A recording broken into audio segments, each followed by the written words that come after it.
Welcome to today's show. I am your host, Eric Donnelly Small, and thank you for joining me as always. And as you guys know, if you like what you see here, please consider liking and subscribing to the channel, liking the episode. If you don't, then don't. You know, I can't control that, but I do the best that I can with what I have. In addition, as you guys should already know, if you've been here before, you know I have a Mastodon. Mastodon is really being updated regularly, and I'm doing more and more with the Mastodon. Mastodon.vtip.me/@what-you-missed. And I encourage you to go there if you want to reach out to the show, but also if you want to be updated with new content, new stories that are coming out. I think more and more of the episodes that I do are going to be just the breaking news of the time and Mastodon stories that I see, more so than stories that I have pulled prior to putting them on Mastodon. So for those who have been coming to the Mastodon and watching the feed, you'll probably be familiar with some of these stories because I'm more and more making episodes based on stories that I'm finding on the Mastodon. But for you guys who have been here before and know the drill, I'm going to begin with the stock market. Why? Because while it is not the economy, it is one of the most important things for Donald Trump and for this administration, right? And for the Republican Party, the brand of the Republican Party, right? They're supposed to be better for business. Really what that means is that they're willing to cut taxes. That they're supposed to be better for business. The market is supposed to grow and perform so much better when a Republican is in. However, according to this, the S&P fell for the first day in 4 on tech stock pullbacks, more tariff worries. So, you know, I think it's really important today to be very clear on what is going on with this tariff situation. Donald Trump ran on tariffs. Outside of the racism, it is probably the biggest thing he is known for during his administration. The tariffs thing is definitely him. I can see the, beef with Europe, the racism, the sexism, the hatred, the desire to pick fights with different law firms and stuff like that. I could see that as being something that is, other people have a hand in that. But Peter Navarro, who is back in the administration, and Donald Trump, this is something that is solely theirs. And the beauty of it is that because they've made such a big deal about tariffs, as the economy begins to almost reject like a transplant being rejected from the body, they cannot blame this on Joe Biden. I don't think any stock analyst or anyone analyzing the markets, not even those on Fox News who would like to spin this in a way that helps Donald Trump and the GOP, not even they're risking talking about this as if it's the Biden economy or trying to do a head fake to fool people into believing that what's going on in the economy and the talk of recession, stagflation, and those things are anything but Donald Trump, because Donald Trump made a big brouhaha about tariffs. And what's interesting here, of course, is also that his reasoning for tariffs have changed and alternate almost day by day. He's doing it in one hand to bring back manufacturing. He's doing it on another hand to be punitive. He has just said that anybody who uses Venezuelan oil is going to be hit with a 25% tax. So it's a weapon. He's doing it because of fentanyl. He's doing it because of we're being ripped off by other countries. He's got a mixed bag of reasons for doing it. But the idea that the tariffs are going to bring in all of this money where basically we'll be able to pay for everything based on the tariffs, that seems to be moving away. He seems to be moving away from that. That does not seem to really be his position much anymore, because if that's true, why is he backing off on tariffs? The reporting this week or today on tariffs on CNBC is that Trump now says that they're going to be more lenient and reciprocal.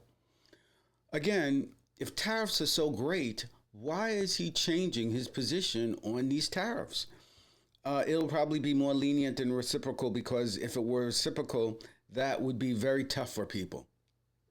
So that's 180 degrees from what it is he has said about tariffs. I know there are some exceptions, and it's going to be a discussion, but not too many exceptions.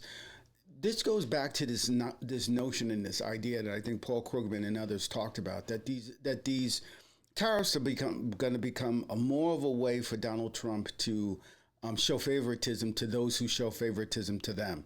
Right, the pulling away of funding to universities, for instance, is one example that has made the news. I'm hoping that you guys saw that. I'm not going to touch on these bigger stories as much because it's been in the news, but he has successfully gotten universities to get rid of their DEI, which is to be pro-racist, and to begin to crack down on, you know, agitators, students, whatever, who believe in things that he doesn't believe in, like pro-Palestinian, etc.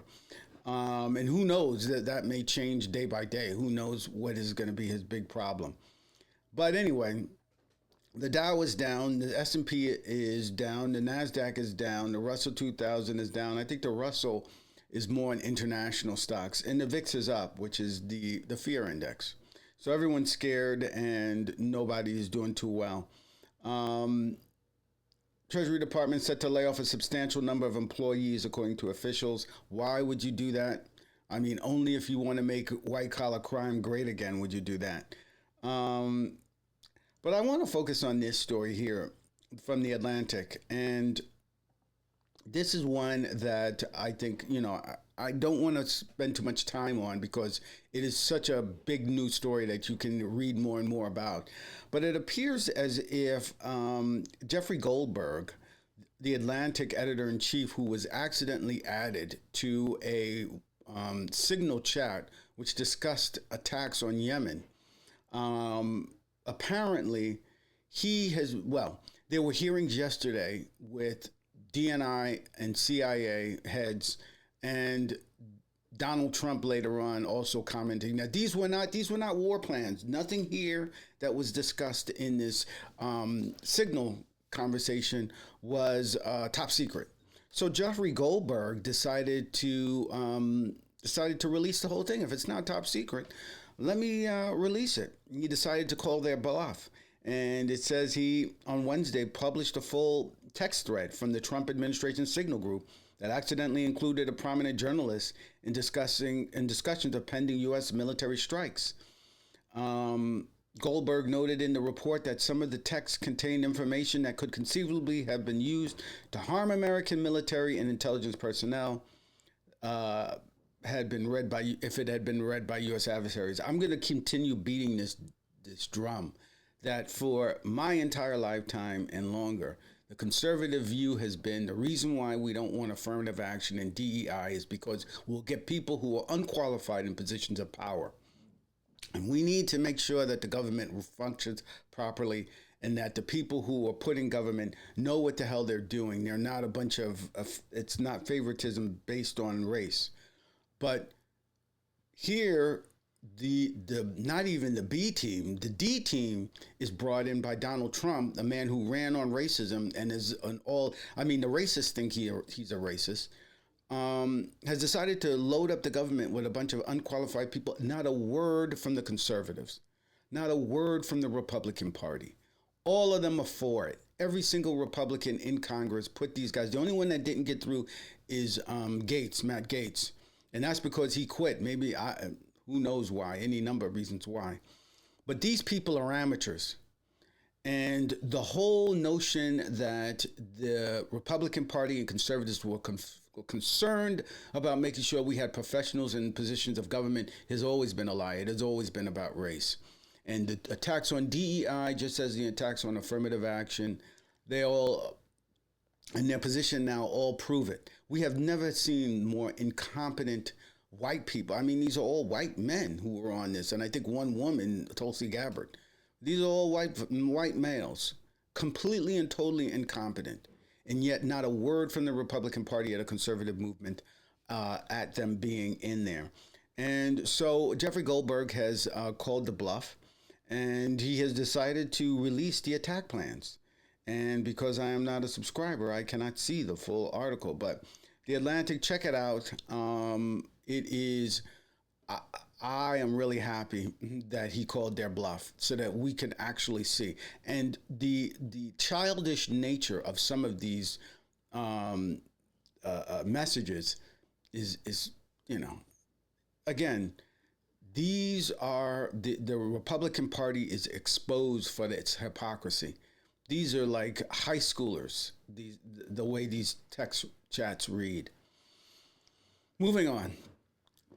One of my own pet peeves has been the attack on USPS, the Postal Service, and people may remember a guy named Louis DeJoy who was appointed by Donald Trump, who was, in all intents and purposes, had run the competitor to USPS, which I believe it was either FedEx or UPS or one of those. He was a guy who reportedly hated USPS because it is run by the government.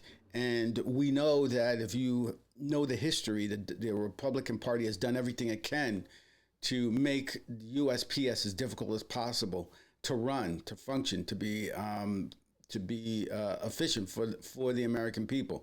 Granted, there's less postage because of people are now using email. However, people are also getting things delivered to their homes more than ever before. So, Amazon and other companies, Walmart, etc., are now doing home deliveries, and they need a service like the USPS to get stuff to the home. DeJoy was supposed to be put in there to fix the Postal Service. And what he did is he started cutting postal times, cutting office hours, removing mailboxes. Like for I don't know how many years, let's say 5 or 6 generations, there was a post office box at our corner. That post office box was gone. How much money did they save? I don't know, from Mr. DeJoy, because the Postal Service is apparently still in bankruptcy, is still having difficulty financially, even though this man was put in positions of power after 5 years. He's finally resigning, thank God. But he was put there to make the Postal Service work and did all of this stuff to make life more miserable for people needing the mail. And apparently, he just made the mail worse, did not save the Postal Service. And here we are. He's leaving and no one is any better. This is how these Republicans operate. And by the way, it's not going back to the way it was, right? That's not how Democrats operate, unfortunately, although God help us, hopefully the Democrats wake up. But we never go back to where it was before when it was better. We always have to stick with what the Republicans have done.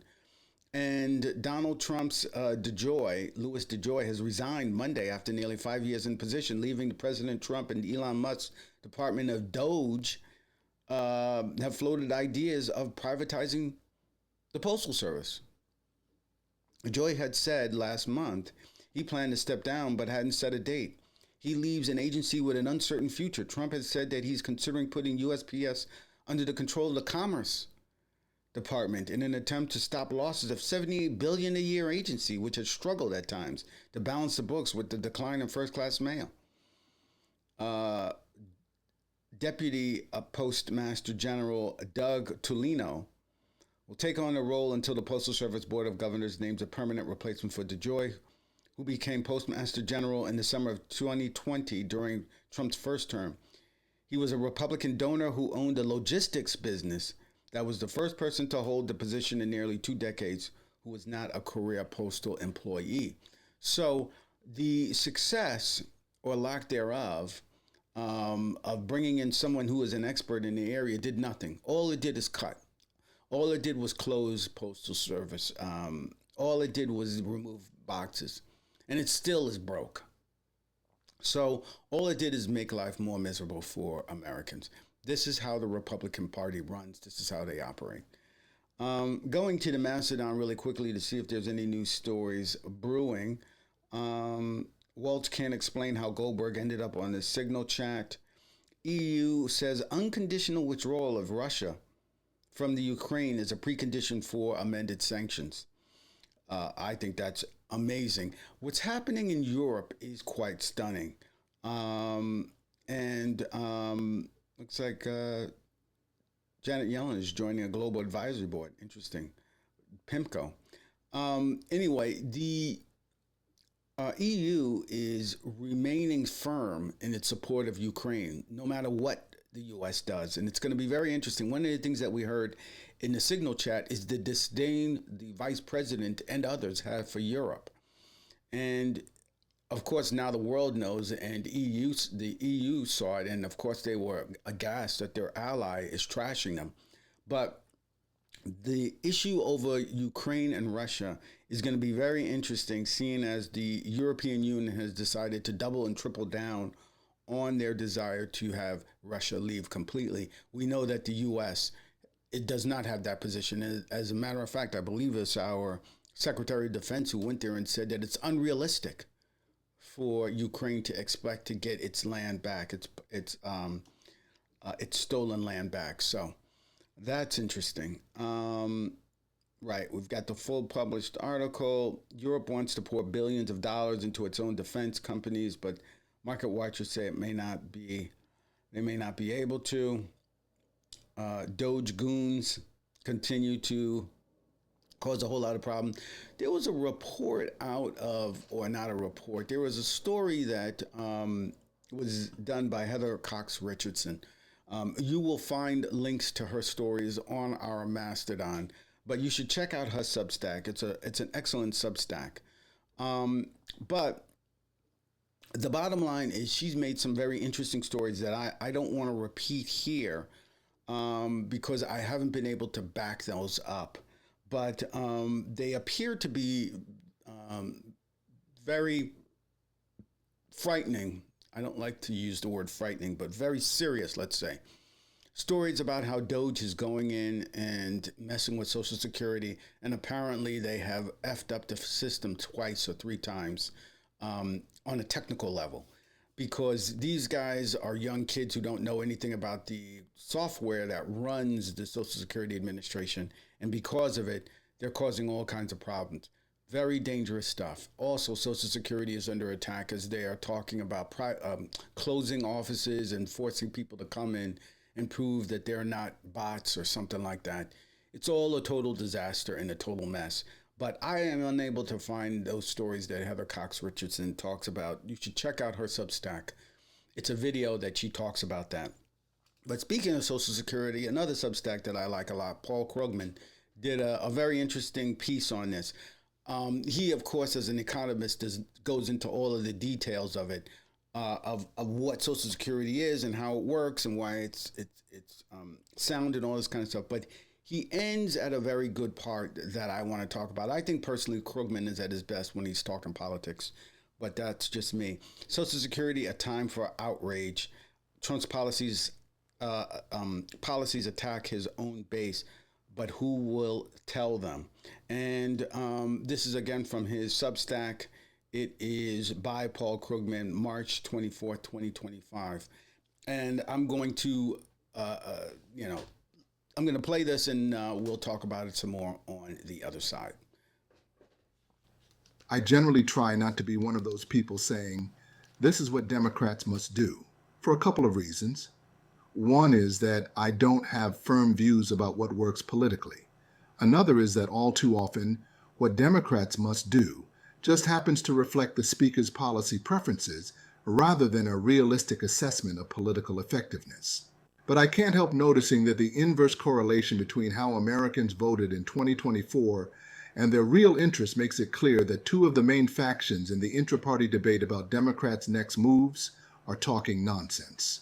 On one side, there are relatively conservative Democrats and Democratic-leaning pundits telling us that the party must move to the center. But when it comes to Social Security, which is really important to most Americans, Democrats, who want to preserve the program, are very much in the center, while Republicans, who want to kill it, are extremists. Yet last November, the voters who have most to lose from this extremism didn't notice. On the other side, there are progressives who argue that Democrats are in trouble because they abandon the working class. But even if you think the Democrats have been too friendly toward globalization, or deregulation, or low corporate taxes, the Democratic Party has been far more favorable to workers than the Republicans. The Biden administration was especially pro-worker, but working class voters didn't notice. What all this says is that the priority for Democrats isn't to pursue whatever you think is a better policy mix. It is to get voters to notice. This almost certainly requires new leadership, if only to help persuade voters that the party isn't run by tired careerists. The problem with someone like Chuck Schumer isn't that he's too centrist. It's that he's a 74-year-old, writes a stripling of 72, whose instinct is to try to deftly navigate his way through a political landscape that demands not careful calculation but vocal, visible outrage, both to motivate the Democratic base and to get other voters' attention. And the attack on Social Security is something that should both inspire outrage and offer an opportunity to connect with working class Americans. Absolutely. Hear, hear. And the part of this that I thought that is really important to note is that the issue that we have now, again, once again, is a messaging issue. The party doesn't have a good message. And I think it's because the party, I have said this before, that the party stripped itself of its activist base. It comes from an activist core, the Democratic Party. The modern Democratic Party rose up out of the Civil Rights Act, Women's Rights Act, workers' rights, later on gay rights, and out of protections of the social safety net. Those are the areas in which the Democratic Party should be fighting and should be pushing back against Republicans, because conservatism, which is the ideology that the Republican Party has decided to hold on to, is against all of those things. So what's important here, and I think Paul Krugman points it out, is that the Democratic Party has been weak on messaging. Why? One of the reasons why is, I think for years, Hollywood was a reliable, to some extent, although flawed, ally to a certain narrative about diversity, inclusion, about an America that embraces differences in different people. However, if you worked in Hollywood like I did for a minute, you knew that behind the scenes that wasn't the case. In fact, Hollywood was very much nepotistic, was very much about a very small group of people who wielded a lot of power, racist, sexist, etc. Had all of the same problems as everyone else. However, it had a narrative that was inclusive, or appeared to be inclusive, and gave opportunities, although few and far between, but gave opportunities to people of color that would not have happened any other way.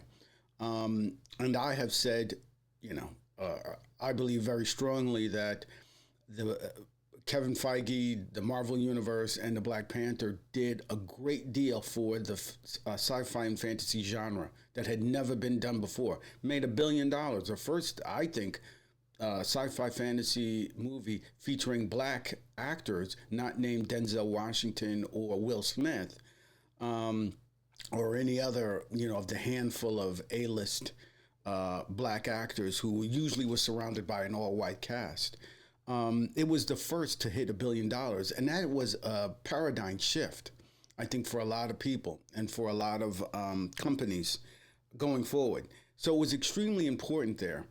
But all that to say is that the messaging is no longer, you can no longer rely on Hollywood, on TV, on movies to push that forward, because the right now has its own machine to push against, to create a counter narrative, right? We know that that Hallmark, of all places, Hallmark was just too radical for them. So they created their own version of Hallmark. We know that Fox News has created, and News Corp has created its own series of TV shows and talk shows, etc., comedy shows, and has been for a long time, and I think it's starting to gain success. I was reading the other day, Megyn Kelly is creating her own podcasting universe. We know the Koch brothers spent a lot of money on building up and building out, Charlie Kirk and his empire. We know that I could go on and on, but the right has had and has been diligent working at creating its own conservative, cinematic universe. And it has become increasingly successful, and that has had an effect on politics going downwards. But that is the message of the day, is that Democrats need to start moving in a direction where they can begin to start speaking openly about what their view of America is.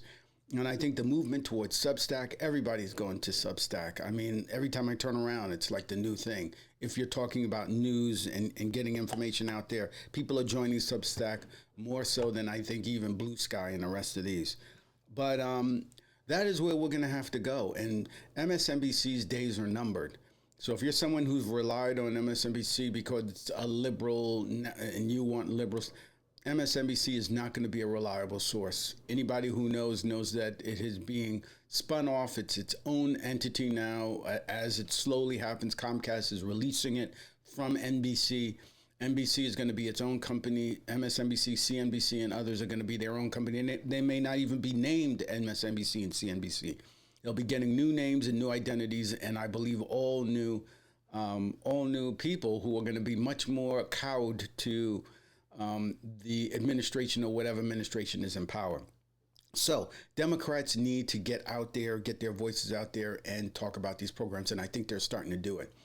What else is they're starting to do? And finally, I want to talk about, which I think is encouraging, is these new town halls that are out there in which Republicans are not showing up because they're scared of their voters. So they've decided to, Democrats wisely, have decided to go across the country and speak to those constituents as DOJ continues to take a meat axe to everything. And angry and activist groups, I don't know if they're all progressive. I know Indivisible is one of them, but activist groups are getting out there and they're beginning to organize these town halls. And they're calling them angry voter town halls. Angry voters yell at empty chair town halls, they're called. Empty chair town halls as Republicans chicken out. Empty chairs town halls are in uproar as Republican lawmakers refuse to hold public events. And this is a story, this was from a few days ago, but I didn't want anyone to miss this one out. This is the Daily Beast. Jana Branacoli, from March 24th, 2025. Important story. I don't want anyone to miss out on this.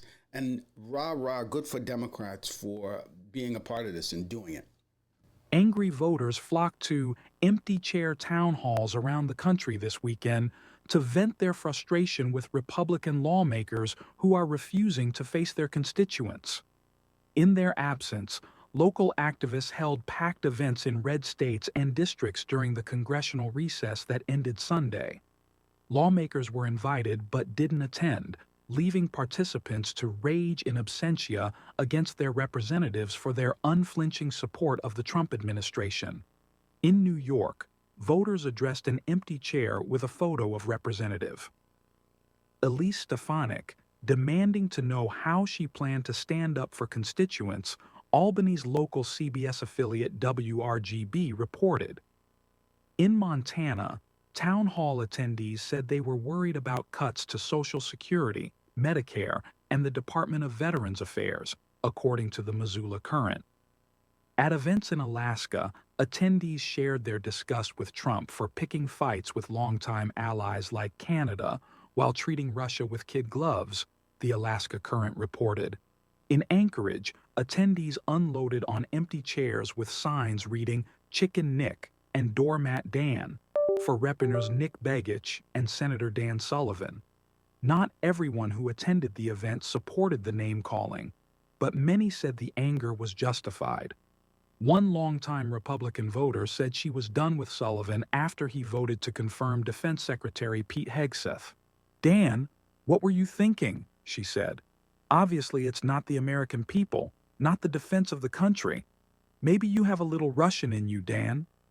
Sullivan told reporters his time was better spent meeting with legislators and smaller groups, including a $100 per plate fundraiser, and that he wasn't going to meet with people who would just yell at him, according to the Alaska Current. A Sunday event protesting Representative Darrell Issa, R. California, at the California Center for the Arts in Escondido was standing room only with an overflow room. Attendees held signs that said Issa hold a town hall and chanted, "Tax the rich," according to video posted to Blue Sky by organizer Allison Gill. In Fort Wayne, Indiana, hundreds of people showed up at the Allen County Public Library to denounce Republican Senators Todd Young and Jim Banks and Repser Marlin Stutzman for refusing to meet with them. A spokesperson for Banks told the outlet in a statement that attending a fake town hall with a small group of whiny Democrats suffering from Trump derangement syndrome is not at the top of his priority list. Trump derangement syndrome is the Republicans' convenient catch-all for dismissing criticism of the president's policies. In Maryland, Republican Representative Andy Harris hasn't held an in-person town hall since 2017, the Baltimore Banner reported. The progressive group Indivisible invited Democratic Representative Jamie Raskin to drive 2 hours to Harris's district to answer questions at a packed middle school gym instead. During the town hall, Raskin delivered an animated 30-minute speech. What's interesting is that the people who are showing up are not paid protesters, but the people who are not showing up are paid politicians, he said to Cheers. So this is what needs to happen. This is what people need to do. This is what Democrats need to do. Messaging in this time when people are frightened and scared. There was another article that came out the other day that focused on how people are scared. They're really scared to death that they're going to lose Social Security. They're really scared to death that healthcare is going to go away. All the things that Kamala Harris and Joe Biden and the Democratic Party said was going to happen, they're now scared that it will happen. We haven't even gotten to, and I haven't even talked about, the Venezuelan renditions and Donald Trump just disobeying judges' orders, which is a big story in and of itself, that has yet to really show itself and fully materialize. But that's for another day. Thank you for joining me on today's episode, and you will see me on the next one. Don't forget, keep an eye on our Mastodon, mastodon.vtip.me/@whatyoumissed. And you can also message the show and message me through the Mastodon. Take care, everyone. Hey there, fantastic viewers. Eric Darnley Small here, and I hope you're loving today's episode of What You Missed. You've reached the end of today's show, but don't worry, there's more show coming up. If you're watching this on YouTube, please click the bell so that you'll be notified when more content is available. You can also help the channel by clicking the like and subscribe buttons. It helps the YouTube algorithm find new viewers so that I can keep bringing you all this incredible content you enjoy. But wait, there are more ways to support the show. You can make a contribution through the show's PayPal, which goes a long way in helping produce even better content for you. And consider becoming a part of our growing community by joining our Mastodon site at mastodon.vtip.me/@whatyoumissed for more engaging discussions and exclusive updates. And here's something you won't want to miss. Mark your calendars for our live show streaming on YouTube and stream.vtip.me Monday mornings, 10:30 a.m. Eastern Standard Time. Your support means the world to me, and together we're making What You Missed the best it can be. Thanks for being a part of my journey.